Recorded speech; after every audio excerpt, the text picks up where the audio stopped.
Hello, guys. Welcome to the Power Hour podcast. Don't have Scott this week to bring us in. He's actually big timing us. He's out with all the PFF guys, partying with Pat Thorman and Jeff and all them. Apparently, they're going to the bar instead of podcasting. But I got my man Ryan Hodge with me here today. If you guys don't know Ryan, find him on Twitter at Ryan Hodge. He is a Project Roto guy. He runs, he's part of running the operations there. He's a sharp football guy, and he loves the 2-game slates because he loves to light his money on fire. What's up, Hodge?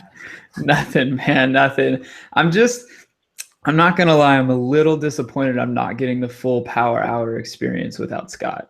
Like, I feel a little gypped, but I'm very excited to be here. Yeah. Yeah, I don't have Scott to, call the pod by the wrong name and introduce you incorrectly and tell you your name wrong and stuff. I'm sure I'll butcher something, so I'll make up for it. Yeah, well, nothing's worse than when Scott introduced Evan Silva as Elvin Silva. Literally. One of the highest profile people in the industry. It's so perfect. Yeah, it was the best. I don't think Evan even noticed because he was doing his thing where he was doing other things.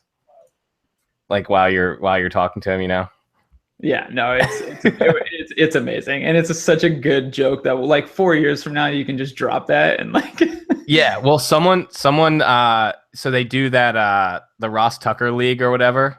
Someone in their league named his team Elvin Silva. That's so good. It was so funny. Oh my gosh. Yeah, that's so perfect.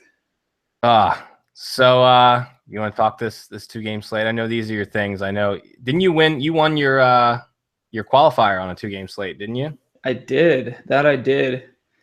So you're like a 2-game slate professional. You know what, man? Like you said, I go on a DraftKings, and if there's options for me to export, I click them, and then it just works. Sometimes it doesn't. It's there. I can't help it. It's all about building enough lineups and just continuing to put money in. No, skill game. It's not skill game. Right. Yeah. But no, man, the 2-game slates are fun. I really do love the playoff weekends and stuff because you're able to run, let's just say, even if you're not doing 150 lineups, let's say you're doing 30 lineups, you can really condense it down to such a small player pool and then fire those darts with the two tight ends or going super contrarian with your quarterback and running back or something like that. And it's just really fun because the variance is not, it's not as high. You know what I mean? You're still running into a lot of 3v3s and 2v2s on these slates, but it's just fun.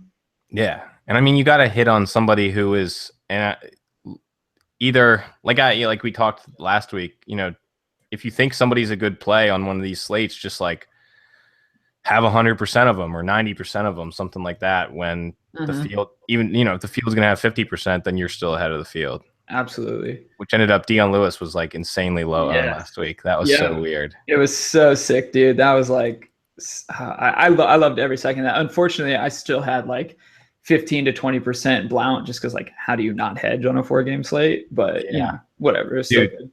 And then Scott found, we talked on the pod a little bit that Blount was hanging out with all the Celtics guys, and that worried me because all NBA has been sick as hell. And Scott found after the fact all of these things on Twitter of him hanging out with all these NBA guys, but we were way late on finding that stuff. Okay. Yeah, but now I had way too much Kelsey, who turned out to be a fucking asshole. Dude, he really did. Oh my god, because on these 4 and 2-game slates, I love flexing a tight end. It's one of my favorite things to do. I think it's a great way to just get a small edge on the field is to just jam in 2 tight ends. And so Kelsey Graham, and then Kelsey Cook. Yeah. At least Cook hit. Yeah, Cook did hit, which was great. So you want to break down the Green Bay Atlanta game first? Green Bay Atlanta. So it looks like Ryan and Rodgers are probably the mega chalk quarterbacks. This total it's come down. It was 61. It's down to 60. We were looking at this earlier in one of our group chats, the amount of times that I think Atlanta went 8 of 16 weeks, their games were over 60 points. And Green Bay was something like 6 of 16 weeks, their games went over 60. So I don't, I've seen people talking about betting the under, and I don't think that's a good idea. Yeah, I've got Green Bay has hit their total 12 times out of all their games, and Atlanta's hit it 14 times. So even though the total's huge, like I did place a bet on the under when it was at 61.5 when it opened or something like that. I was just like, that's huge. And I think that's a losing bet, honestly. Like looking back at it now, I think it might be a losing bet. So the Green Bay team total is 27. Atlanta's sitting at 32, and it's on a 2-game slate. I think this is where you build your core. You build your core with these, and then you throw your darts with, or you take some Edelman from Green Bay, you take some Blount as a pivot play from last week, and as a dart, and I really think that you should be building your core in Green Bay and Atlanta. Yeah, man, I'm with you. Although it's going to be tough. I mean, I don't have a good read on which Green Bay receivers are going to play. I don't think anybody does. You think they're going to play? You think none of them are going to play, or you think they're going to? No, I'm saying I don't think anyone has a good read on who's going to play, right? Like you said earlier in the beginning of the show, you have to pick a guy that you want to be 100% on. And honestly, I think it's Cobb and Cook from this game. Like if you're just going to jam, it's Cobb and Cook.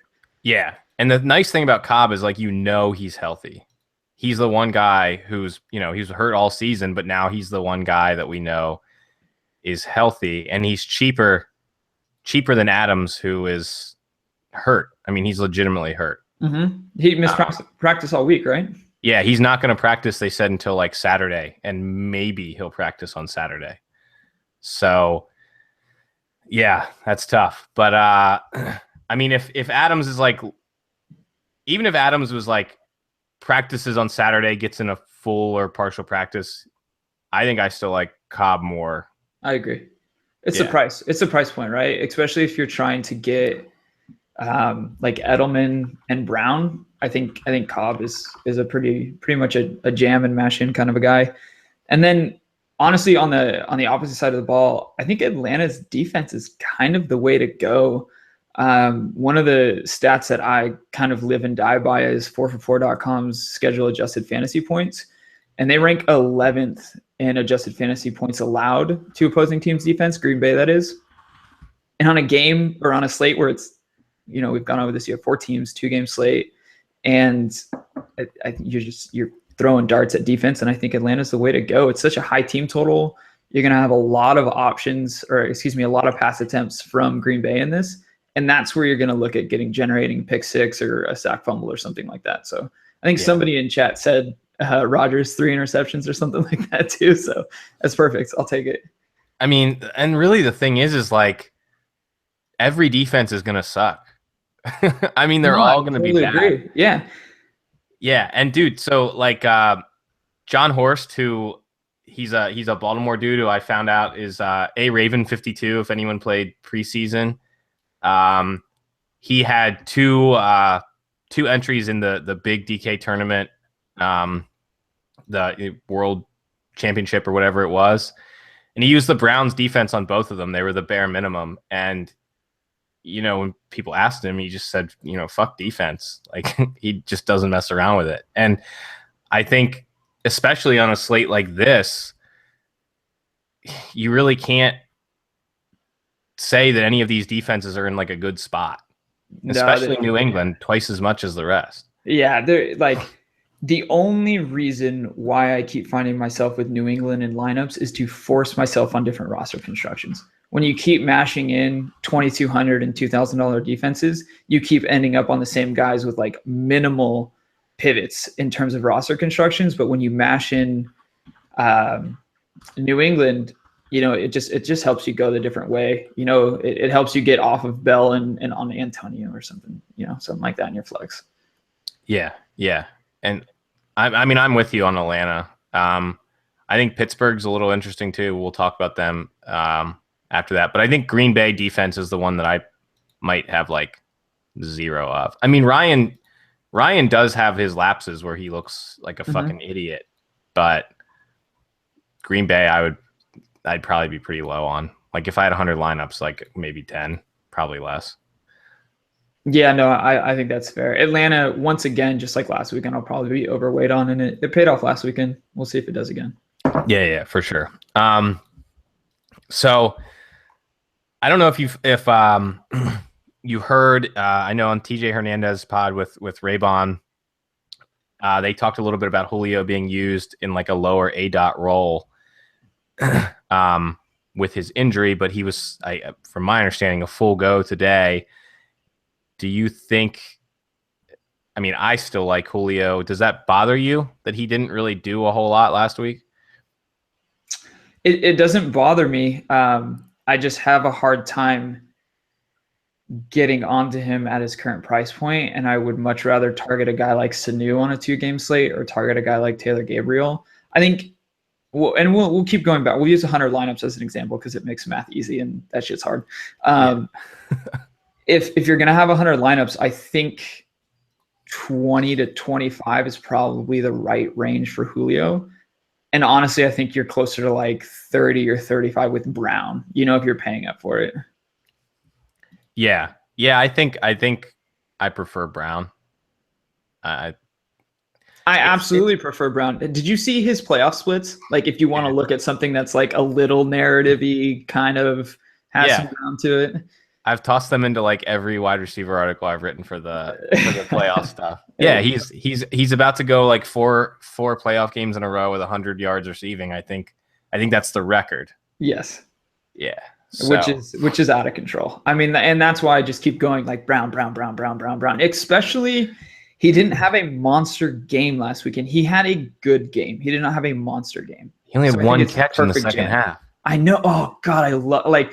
As bad as I feel for, oh my gosh, who was Joey? Yeah, as bad as I feel for him, like it happens. You know what I mean? Like I'm a part of that 0.2 club, but like that abysmal second half is totally going to drive down his ownership this week, which is perfect. Yeah, and dude, the worst part about that was he lost that shit by 1 fucking yard. Like if Brown had went out of bounds just like 1 yard farther.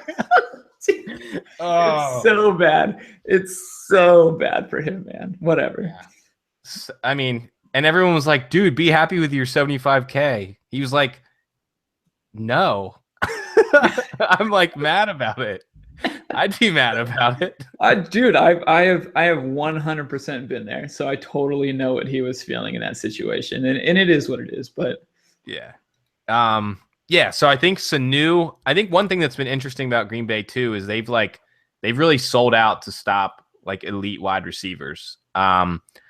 So Gunter and Randall are gonna like, you know what I mean? Like it's weird though, and like I 100% agree with you, but like they have jammed up Beckham twice, and they jammed up Julio earlier this year too. The Falcons still smashed them. Yeah, no, Julio was like what 3 for 40 or 4 for 40, something like that. Something like that, yeah. And Beckham went like 5 for 56 and 1 the first game, 4 for 28 on 11 targets in that playoff game.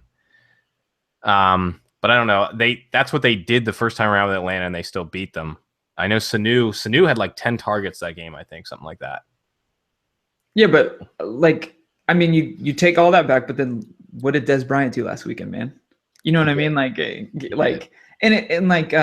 Terrence Williams had targets. I don't even know what Williams' stat line ended at. He was amazing for 3K. I remember that. What was he at, like 12 fantasy points or something? Yeah, something like that.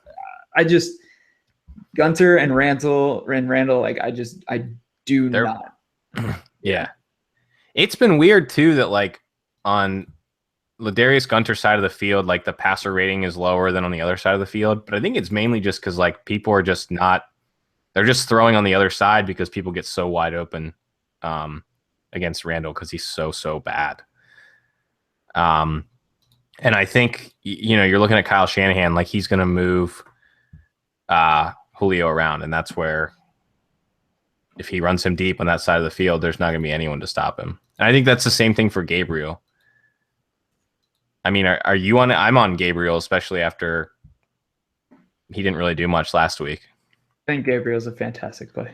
Yeah. I kind of like just as many Atlanta State. It's so we're talking about a fucking 2 game slate, dude. Like, Yeah. you know what I mean? Like, it's really hard to say that nobody is not a bad play. You have to jam in Gabriel. What, 7 TDs out of his last 10 games? Like, I'm so like I haven't even researched the slate a lot. It's 2 games. I'm legitimately just clicking the plus button on DraftKings and hoping something hits. Skill game, but Yeah. I think Gabriel's a great play. Yeah.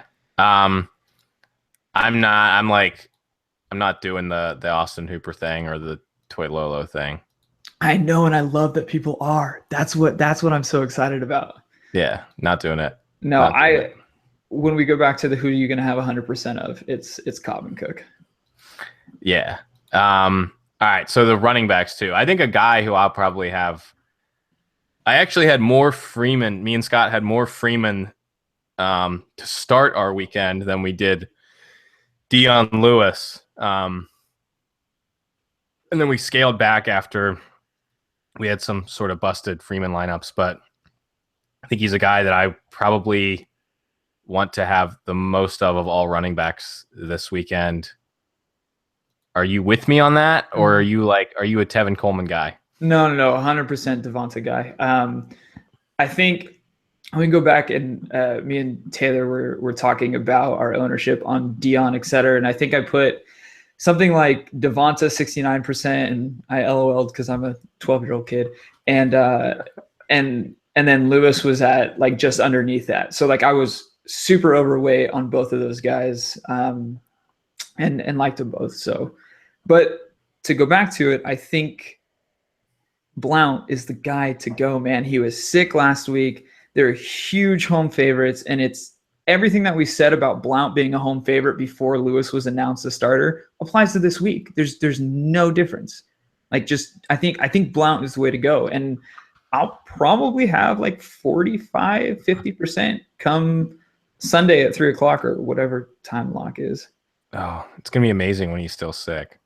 Oh, dude, don't get that shit out of here. you take your evil magic out of here. But no, I mean, that's the fun part. Like, so I say 45%, like that means I have him in 40 out of 100 some odd lineups. It's probably closer to like 30, but it's those Patriot backs, man, just shuffle them through. I think James White will be the one guy who I don't have a lot of. He caught that one wheel route and that was it. And I don't see firing a lot of lineups with him in it.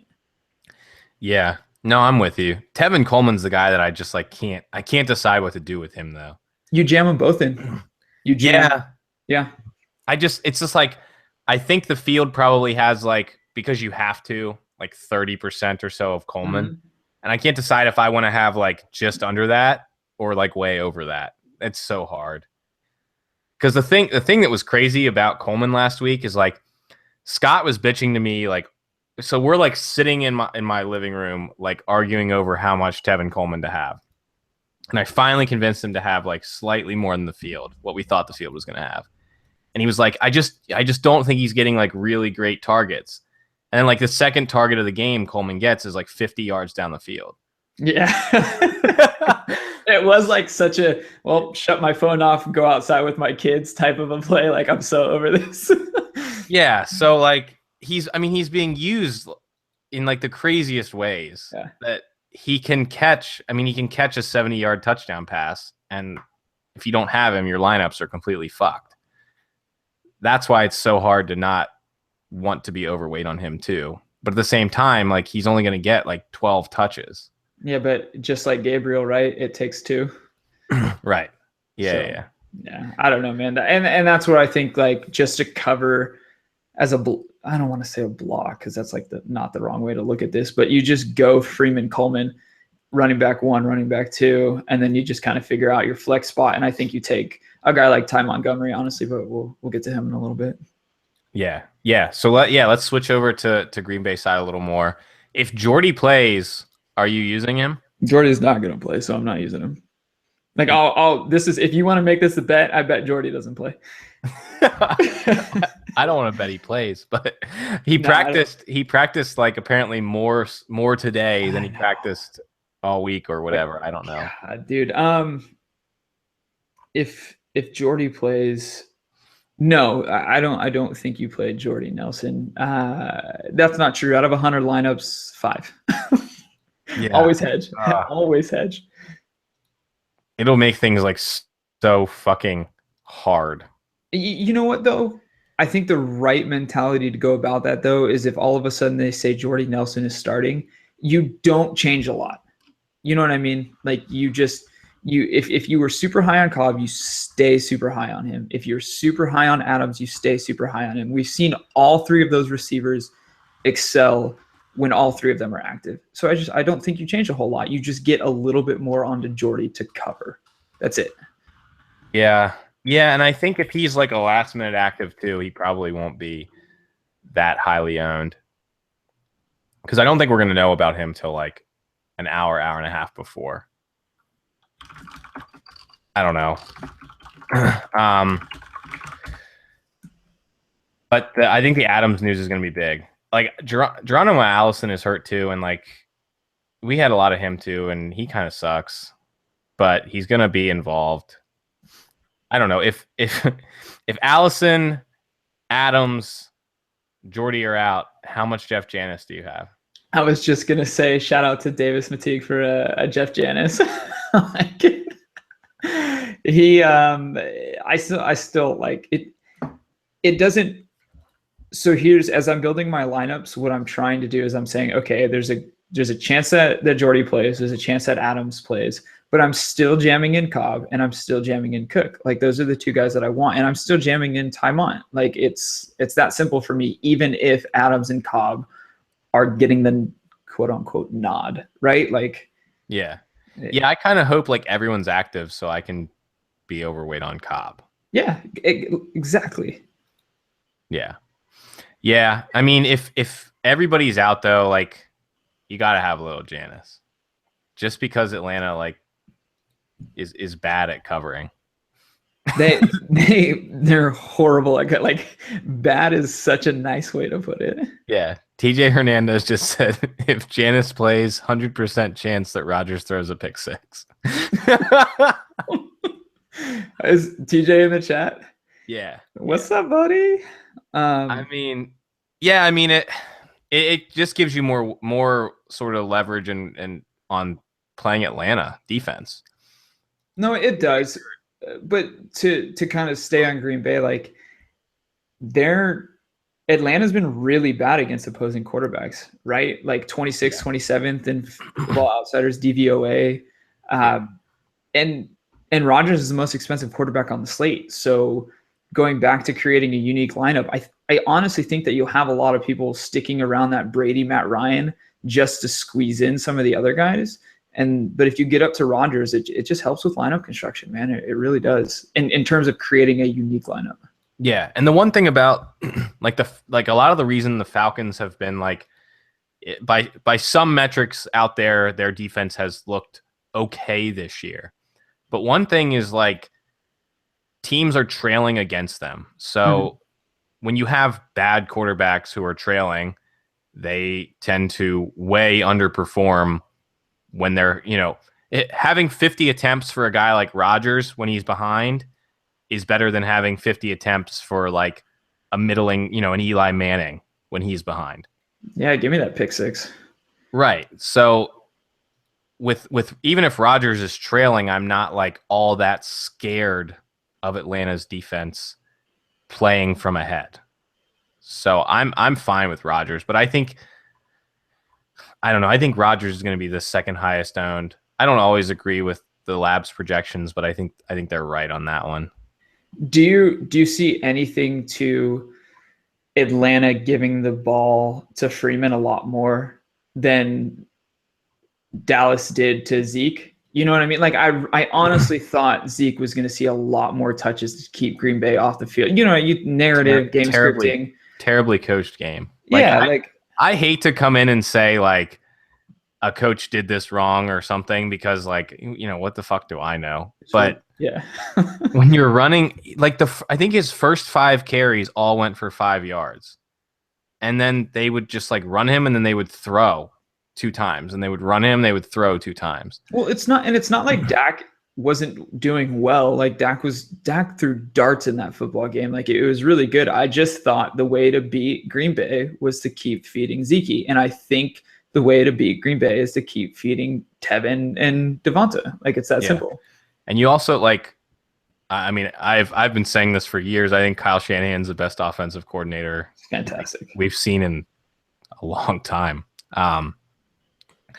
He's going to do whatever's working. I don't think Green Bay's run defense is any good. Did you read about those guys who've been riding Green Bay since like week 7 or whatever? Oh yeah, the guy that has been. He's like 30K right now. Yeah, no, it's more than that, dude. Oh, is it really? It's like 78, I think. Oh my god. Yeah. It was. I think it was 30K before last weekend. I think he loses his money this weekend. Like if he takes the money line, I think he loses his money. He would be nuts to put it all on, but we'll see. Yeah, we'll see. Anyways, is it? Someone just said it's 280K now. Maybe it was 70K. I don't know. Maybe it was. That's sick. It's a lot though. It's definitely more than 30. Oh my god. Yeah, I don't know. I was reading some Reddit post the other day. Like that's sick. That's out of control. It's pretty. Yeah. It's yeah. And he started something little, like $300. Yeah. That's fun. Quit while you're ahead, man.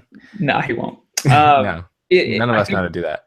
Ty Montgomery, though, where Atlanta's allowing like a ton of receptions. They're giving up the most receptions to running backs in the league right now.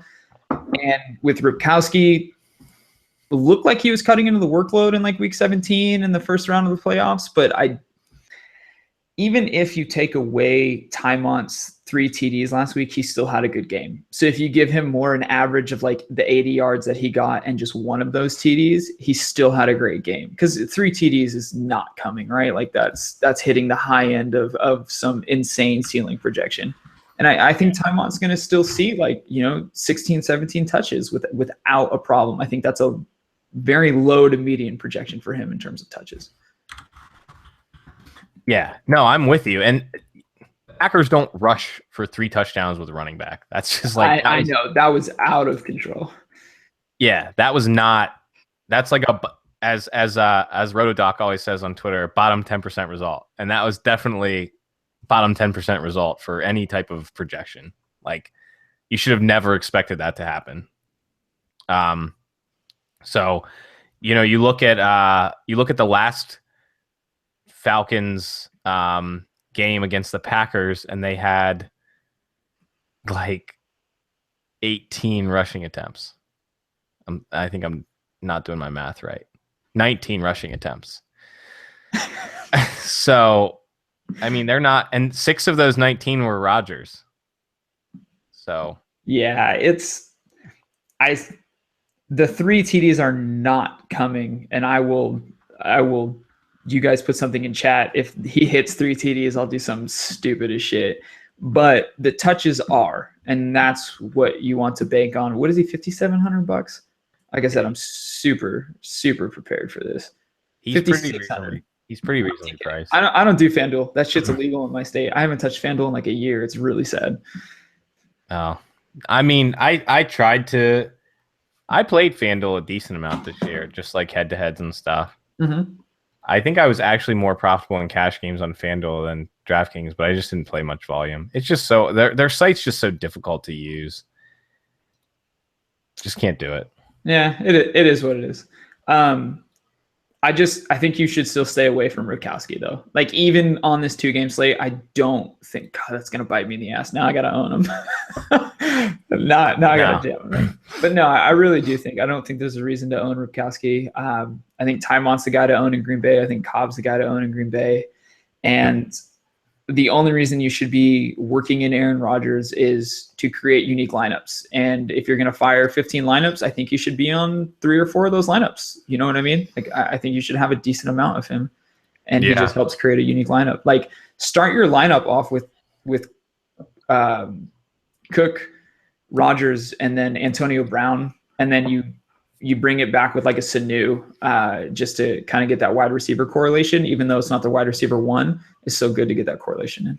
Yeah, and it's so hard to not use Cook. And it's like I don't want to use him. Like, I didn't want to use him last week. And here's the thing is, like, if Cook doesn't catch that last 35, 30, whatever yard pass it was, he's not 80% owned this weekend. You know, he's probably 50% owned. Right. I mean, he still had a good game either way. But if he doesn't catch that last pass, like game-saving bullshit, then I don't know, dude. That pass won me a lot of money. Continue. Right. And I mean, I was profitable last week as well. I went just under the field on Cook. I don't think Cook is a good football player. That's my big issue with him. Wrong. You think this asshole is good at football? I do. Oh, I think he's athletic as hell. All right, that's fair. I can settle with that. I'll agree with you. Like some shitty marriage, we can come to an agreement that he's athletic, but maybe not good at football. You like Google his face and like his IQ is like his IQ is going to be lower than his ownership percentage this weekend. That's fair. That's super fair.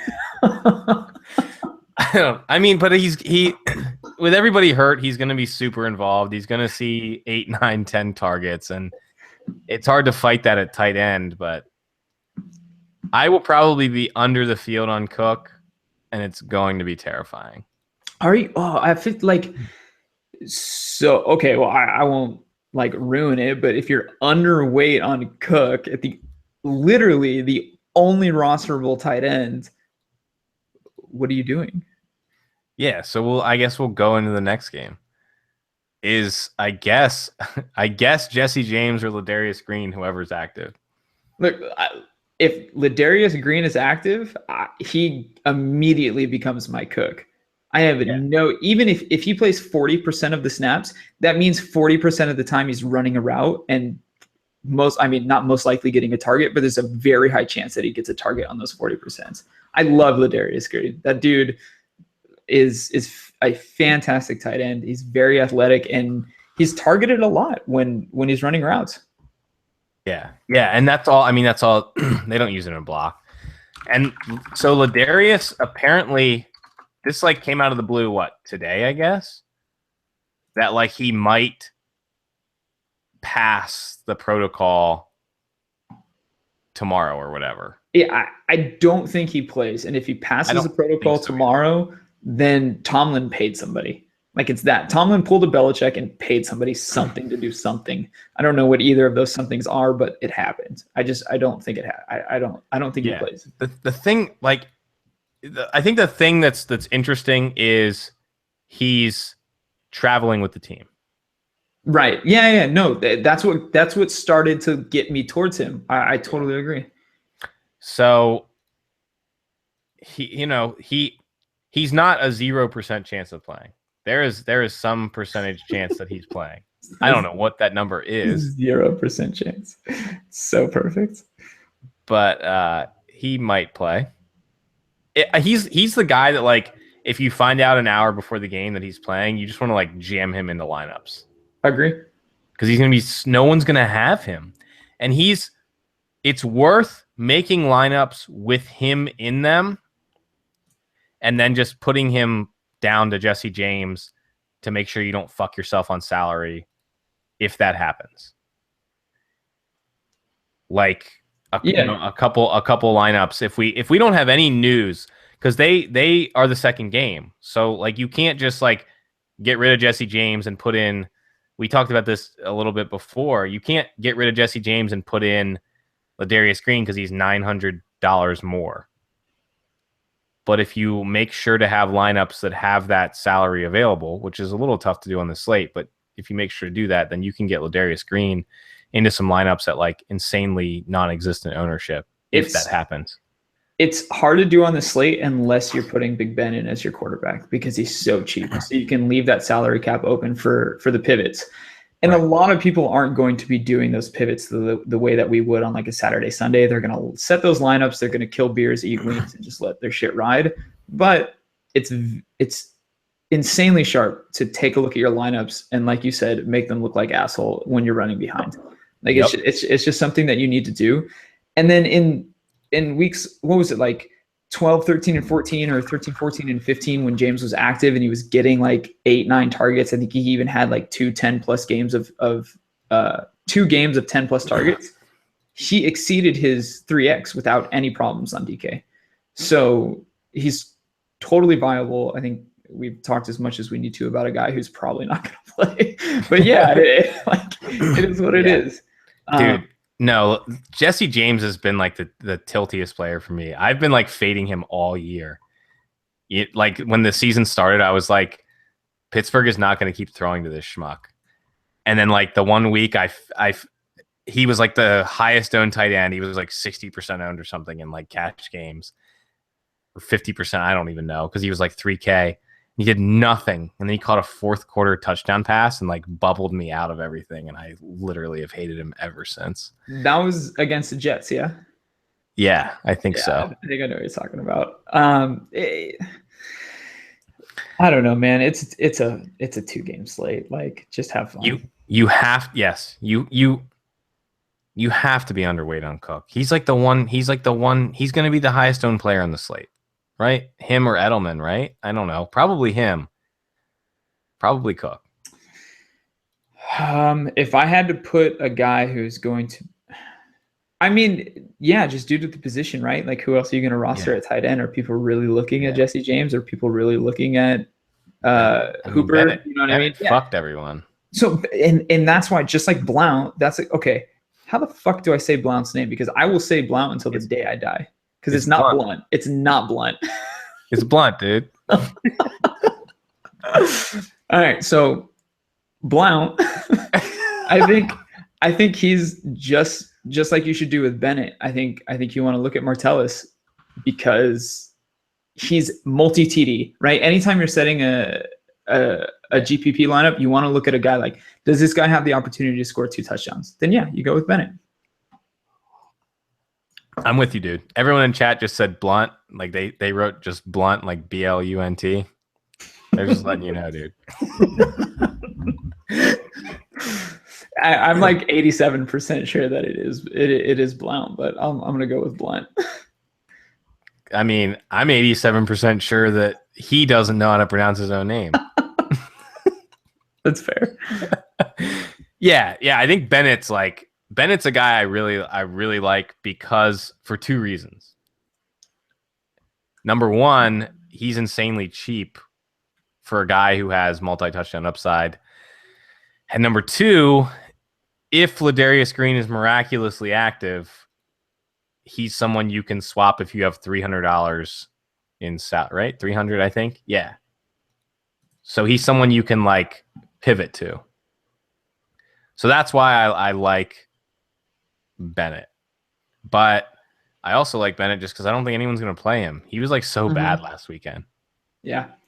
Well, and this goes back to rostering 2 tight ends, right? So just jam in Cook and like 40%, right? If you want to be underweight on him, I honestly think 40% is underweight on the slate. Do you agree? Yeah. I think he's going to push like 70, 80. Right. So if you want to be underweight on him, I think you do 40% on Cook, and then you just mix that in with guys like James and Martellus Bennett in your flex position, and you just wait to see what happens.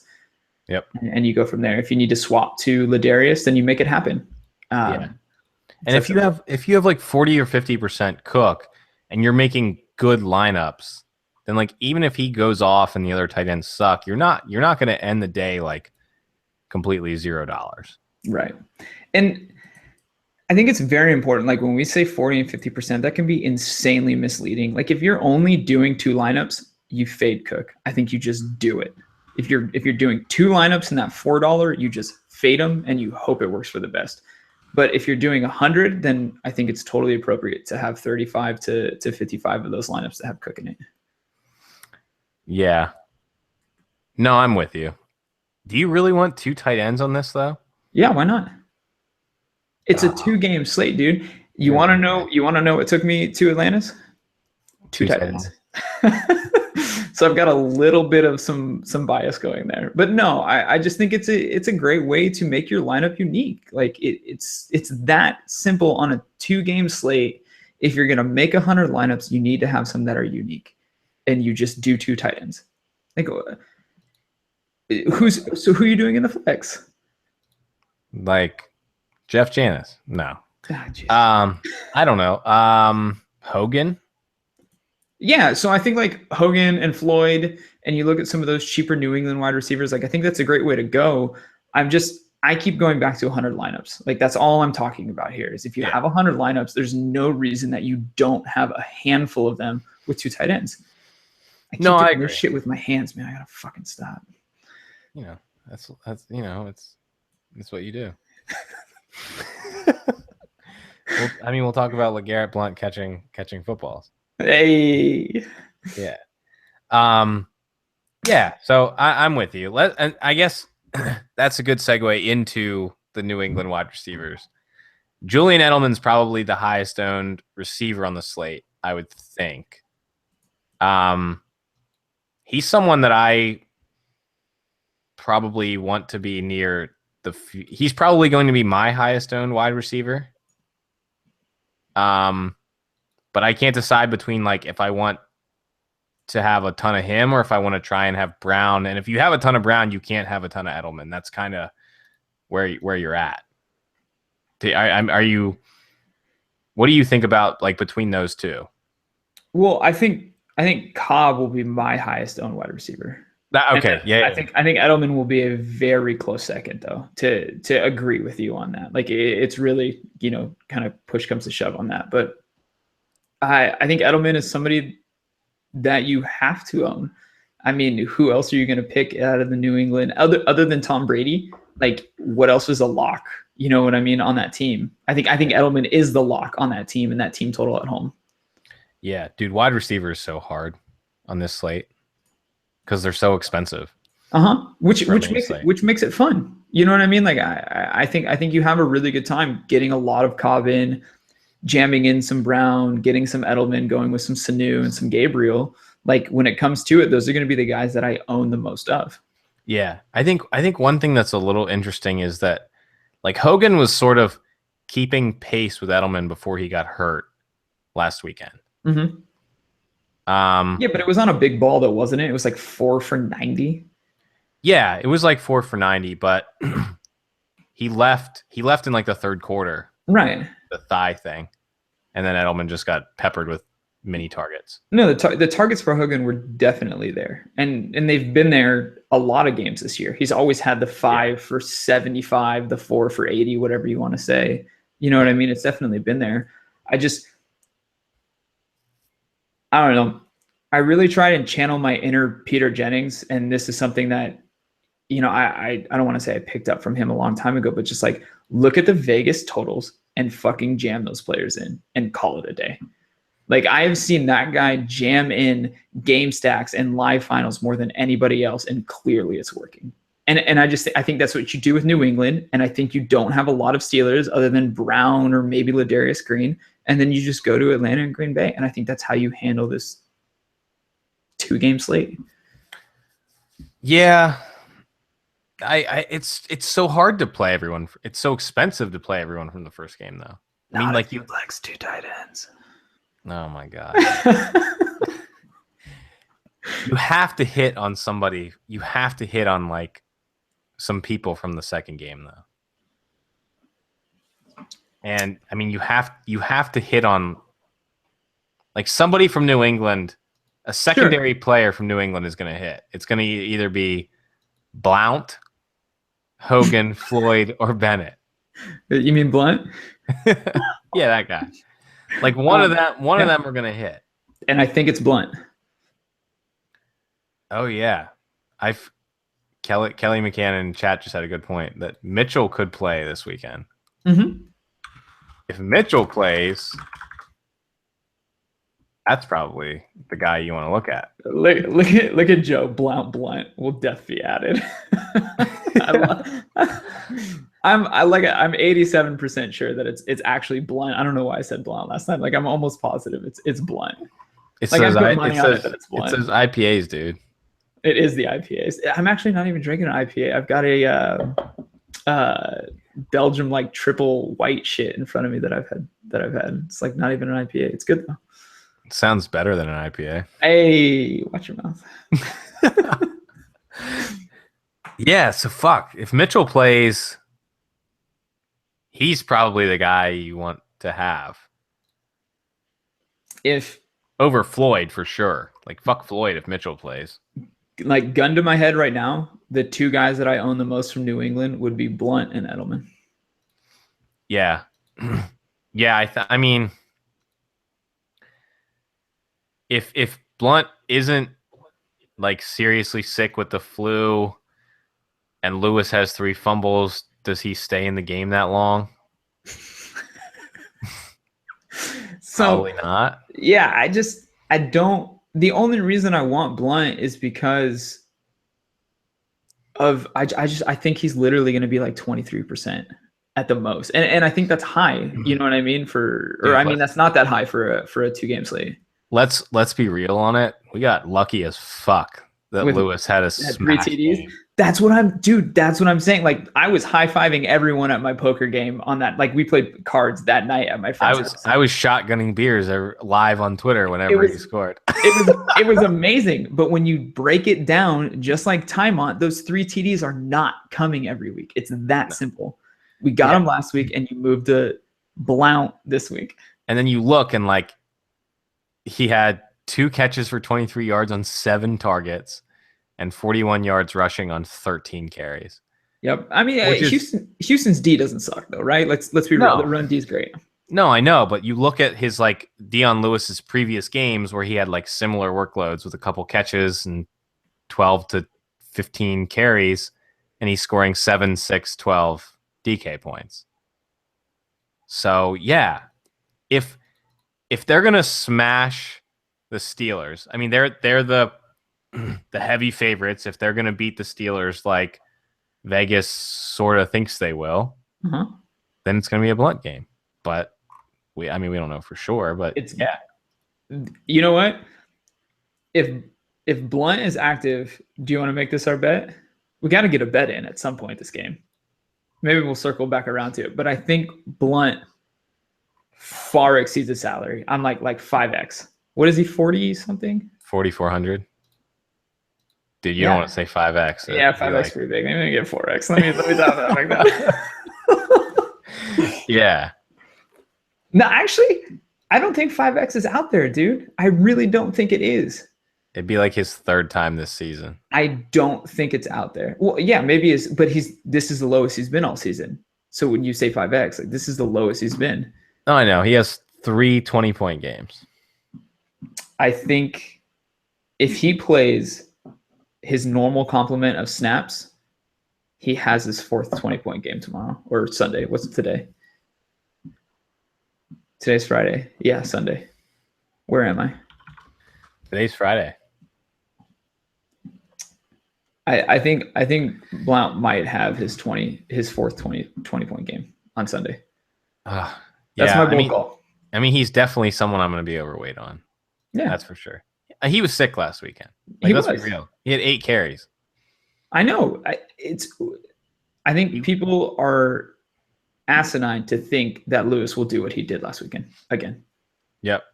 Yeah, and like Scott and I talked about it too. Like he's either gonna be really sick and barely do shit, or he'll be fine. And he was really sick and he barely did shit.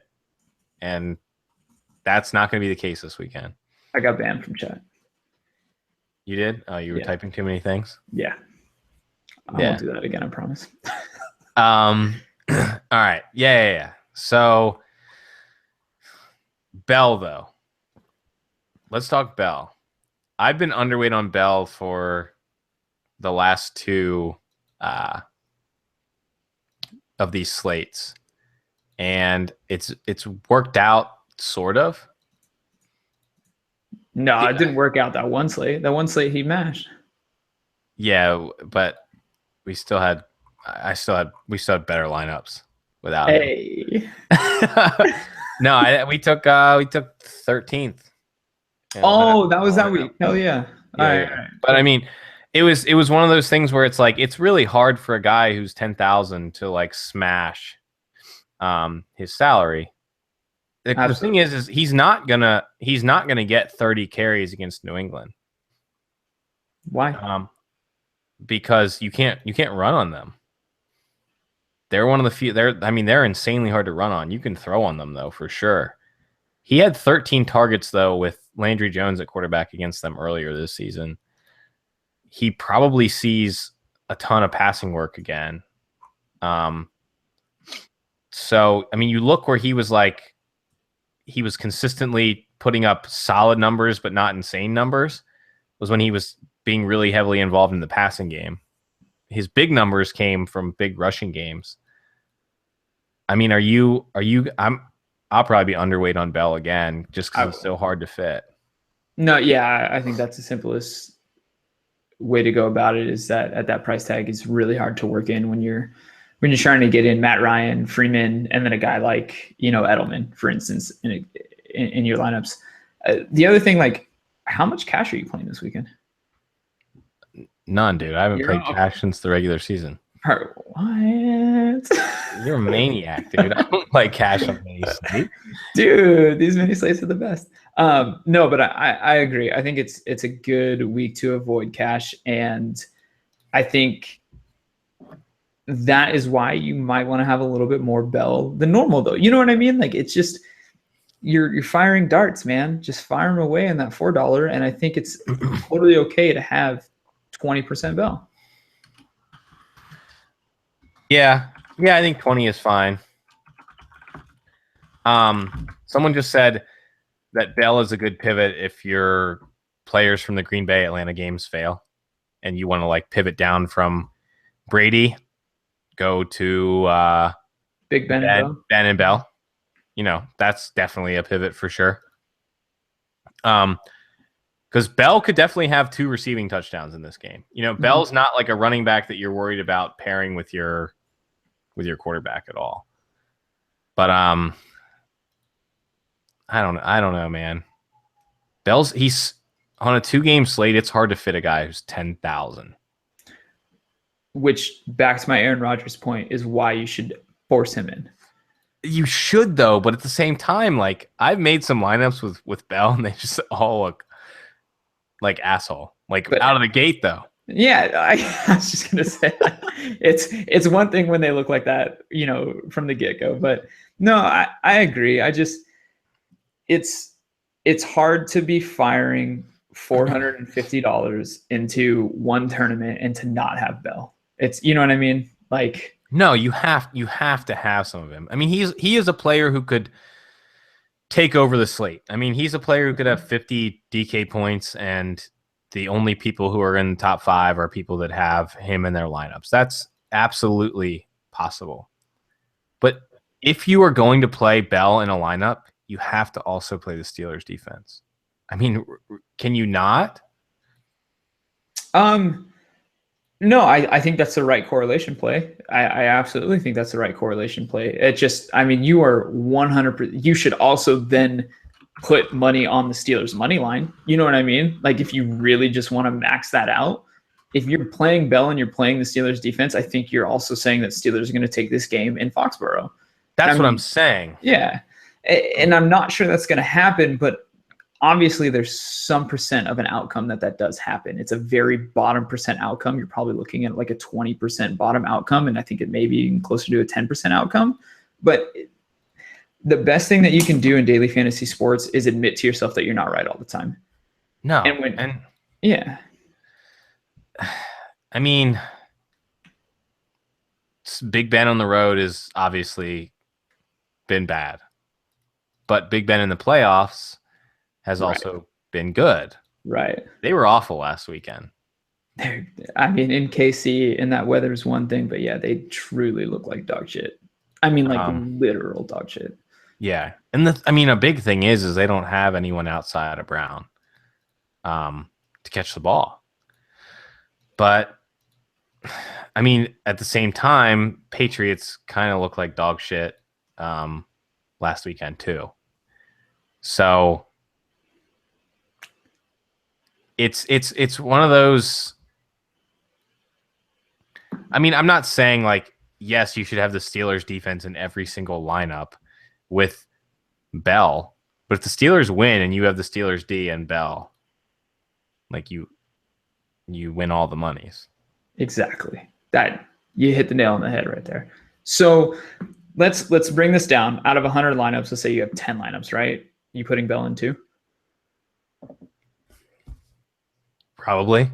Yeah, I think that's right. Yeah. And then if I have bad lineups that have like Brady and Edelman, you pivot down from Brady and Edelman to Ben, Hogan, Bell. Mm-hmm.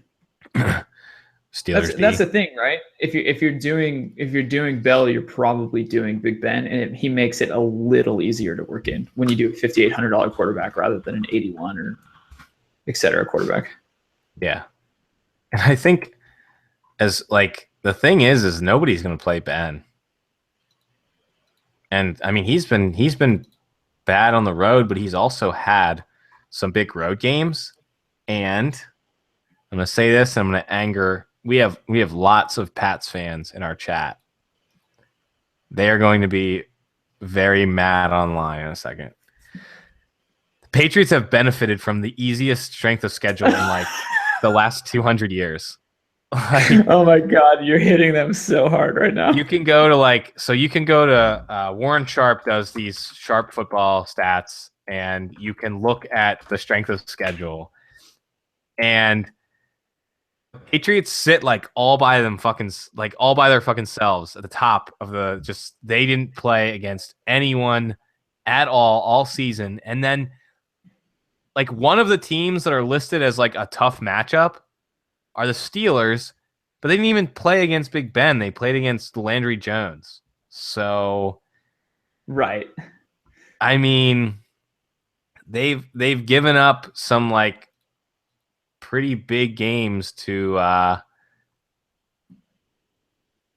not bad teams. Oh, here they are. Everyone's mad at me in chat. I still think the Pats, obviously, I think it's not like a bold call to say the Pats win this football game at home as, what are they, 6.5 point favorites? Or 5.5, something like that. And yeah, while I do agree with you, it's still Bill Belichick and Tom Brady who are literally the GOAT. They're the GOAT, dude. They are 100% the GOAT. If I could get rid of the entire Patriots football organization except for Tom Brady and Bill Belichick, and they still are like 100-1 to win the Super Bowl, like flat out. From starting from nothing. You think they're 100-1 against Atlanta? I don't care. Yes. I think I'm over exaggerating on Bill Belichick and Tom Brady just being the greatest of all time. I will Avi bet you Atlanta versus New England next week if that's what we get. Oh God, I'm so excited for that. I cannot wait. I'm gonna lock it, book it. Yep. All right, but that's a booked bet. No, but here's the thing, man. Like everyone's calling me a conspiracy theorist in chat, but the thing is like they really have faced the easiest schedule in like a really long time. Like this is a major outlier. This year? Yeah. And the year before? The as much of an outlier, they are like you have to see like where like on the like the little chart. They sit like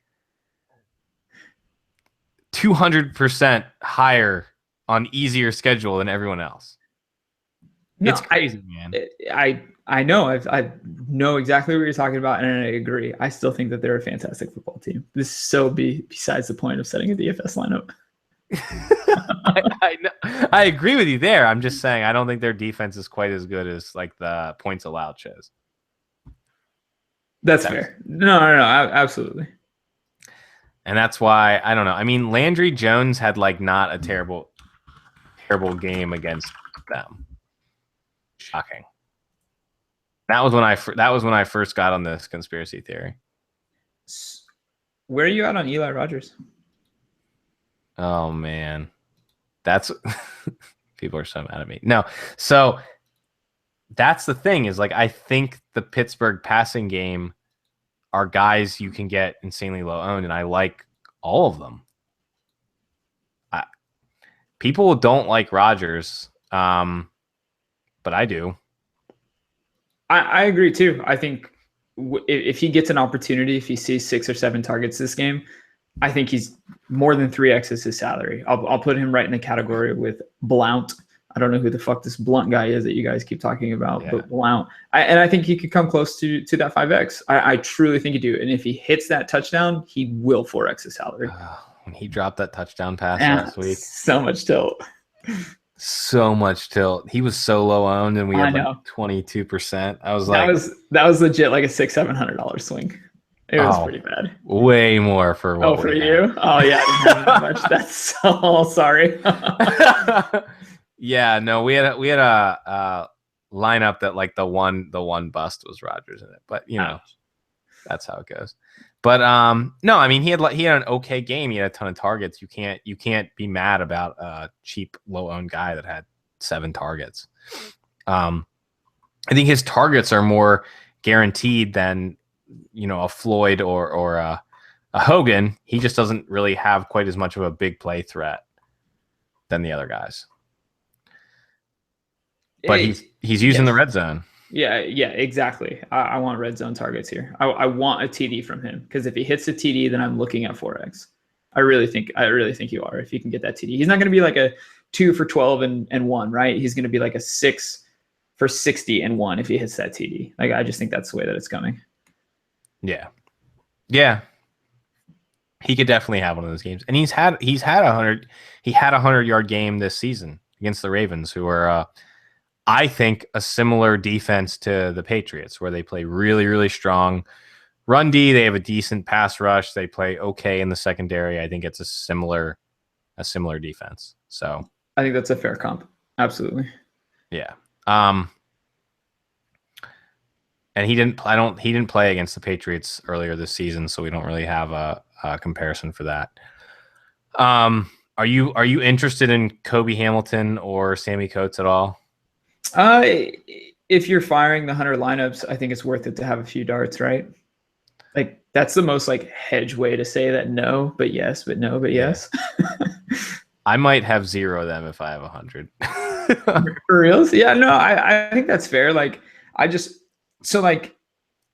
build my lineups manually. I don't use like a fantasy cruncher or a labs to put like an ownership percentage in and then have it spit out 150 and then do some edits. Like I'll make 1 and then I'll import and then I'll make 2 and then I'll import, right? And I'll go back and forth and then I'll track all of that in a spreadsheet. And when it comes down to it, I usually end up with like 2 Sammy Coates out of 150 just because it's 1 a.m. on a Sunday morning at that point. And I'm like, fuck it.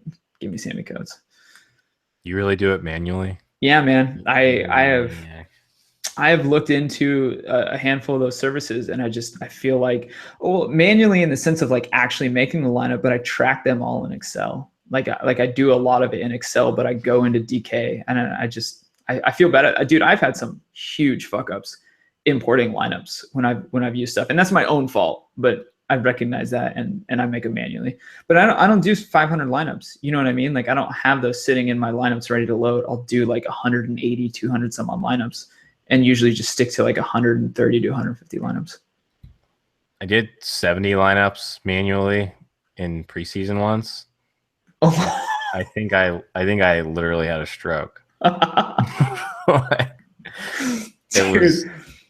Hey, you know what? I'm not gonna lie, man. Hat tip to you and your preseason calls. Like I know Adam Levitan gets a ton of rep on his preseason goatness, but I'm no joke. I made a killing on preseason on some of the shit that you said. So thank you.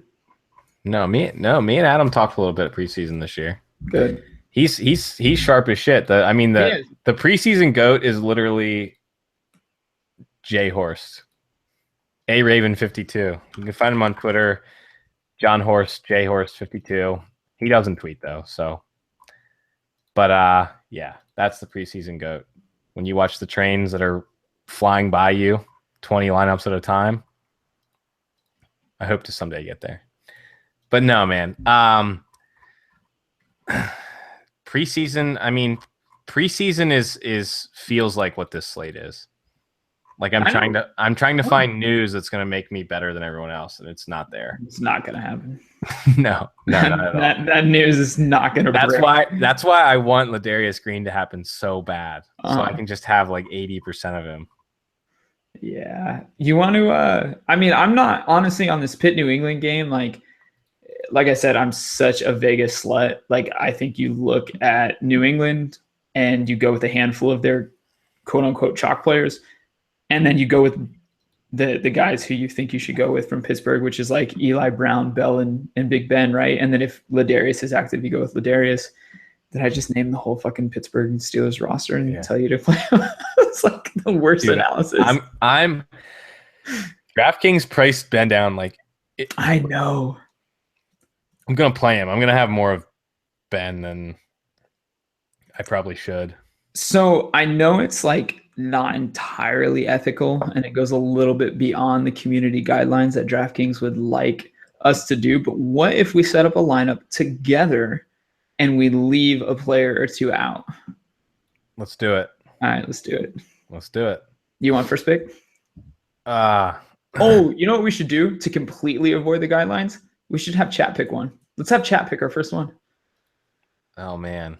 Right? Because then we just completely avoid the community guidelines. This will be a mess because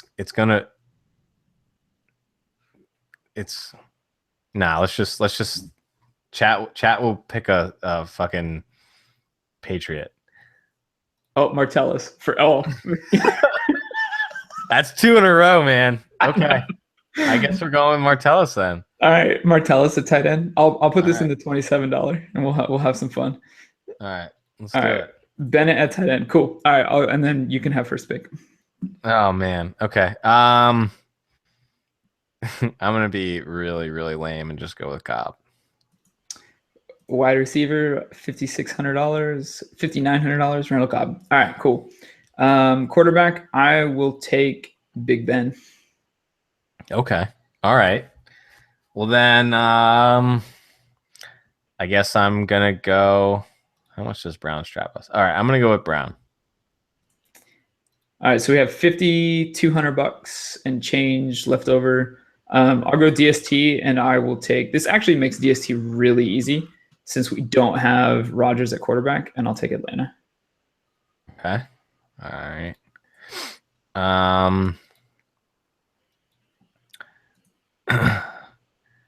We'll go ahead and this feels like a New England stack or whatever. Game stack, so I'm gonna go with Blunt. We're gonna go. Actually, no, I can't go with Blunt since we have Bennett.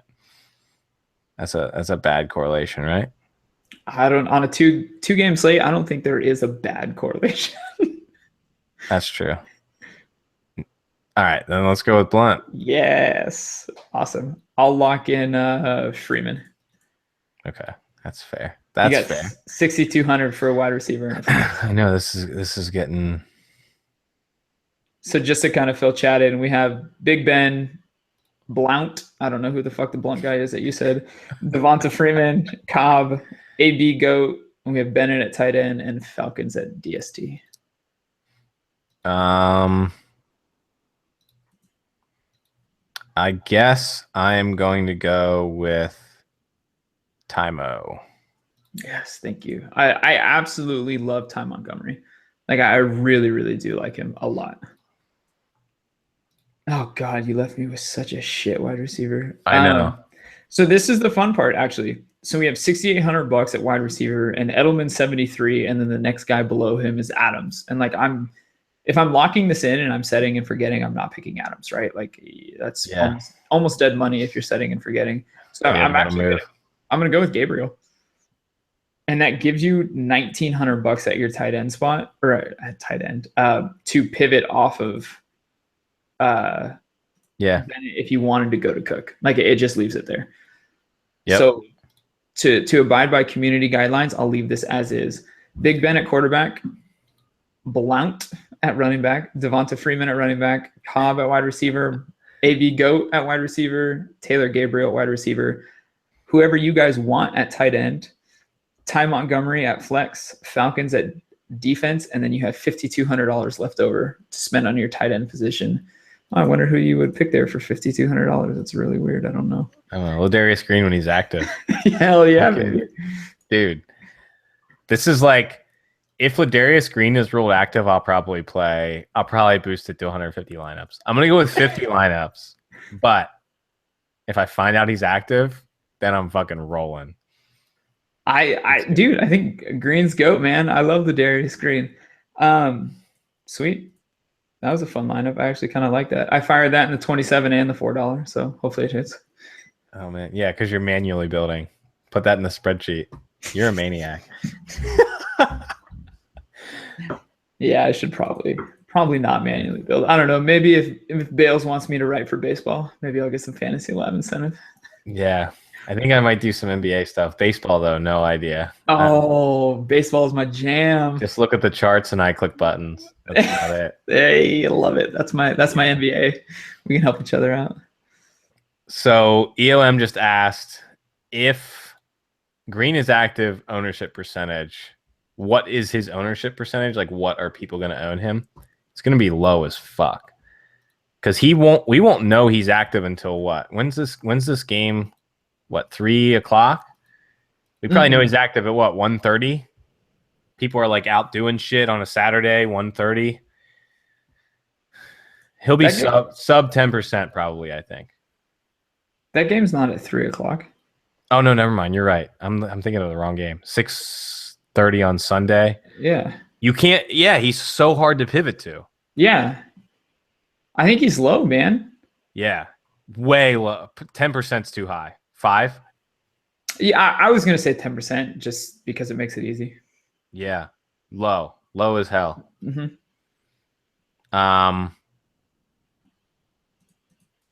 Dude, yeah. He's gonna, and I mean, I don't think we're gonna get the news on Saturday. I don't think we get the news Saturday either. I think he's traveling, and then we'll see his warm up, and then we'll see where he's at with the protocol.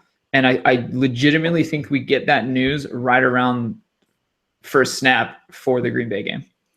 Yeah, like, even if we get it before, I think he's still going to be pretty low. Agreed. You're gonna have so many set and forgets. So many. You got to remember, like, how many people listen to the show, how many people actually go to labs. You know what I mean? Like, it's such a small bubble. Bubble. Ooh, I'm getting there. Getting toasty.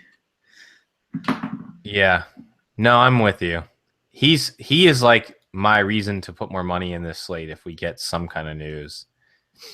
And the thing is, like, you need to just like search his name in the Twitter bar all weekend until we find something. Just go to fantasylabs.com and follow news because that shit's on the up and up. It is, dude. But they're usually like 20 minutes behind. That's fair. Yeah. And I'm not going to tweet anything about it because if I find something on him, everyone can suck my dick. Oh God. Gave away way too much stuff on preseason. Yeah, right, dude. That preseason won me some money. I know. So close. So close. So close to first place finishes like 4 times. Yeah, what are you gonna do, man? There's always next year. Yeah. I think we kind of covered it. I feel like we skipped a lot over the Pitt New England, which is, I think it's appropriate. I think you should be building your core off Green Bay and Atlanta. No, I'm with you. I think one guy that Hogan or Mitchell, if they're both active, it's harder to want to be interested in them. If Mitchell is out and Hogan's active, I like Hogan. Because there's probably a good chance that Pitt focuses on Edelman. So you're getting a guy who's like going to be way less owned than Edelman. And he has a shot to outscore Edelman. I don't think it's a good shot, but he has it. I don't know. Yeah, the Pitt game's tough. Because the Pitt could completely show up and look like they do on the road every other time and just be awful. Yeah, I agree. That's a Blunt game, man. I know. Big takeaways, Blunt, right? I'm really excited for Blount. Like, I truly am. Yeah. All right. Well, we got any other people said, what should we play Green if we find out he's active. I'd probably have like 50% if I found out before, maybe more, if I found out before the first game kicks off.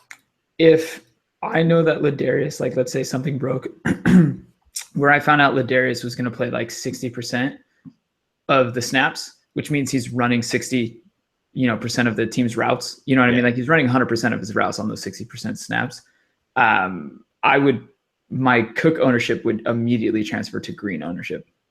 Yeah. And which would completely change my lineup construction because of the savings there. But I absolutely think you go that way. I think if Green plays that many, he's getting at least a red zone target, probably 2, and he's probably seeing like 8 to 9 targets throughout the entire game. Yeah. No, I'm with you. That's where I'm. Yeah. That's why I want to find something out, but I don't think we're going to. So, all right. No, I don't think we're going to either. Yeah. You got any other last minute thoughts? Last minute thoughts. Blount all day, Cobb all day, Atlanta defense all day. Yep. Sounds about right. Overweight. I'll be overweight on Ben. I don't know if you're with me on that, but I will be. No, I'm total. I wouldn't say like overweight. I mean, overweight to the field, sure. Yeah. Overweight to the field. I'll probably have like 30%. Ben. Yay! There it is. Clickarooski. I'm gonna make sure that I'm legitimately 30% on Ben now, just because we both said 30. Yeah. I think that's where I'll be. Done. All right. Fair enough. Any other I don't think we got any other questions. All right. Fuck it. We're done.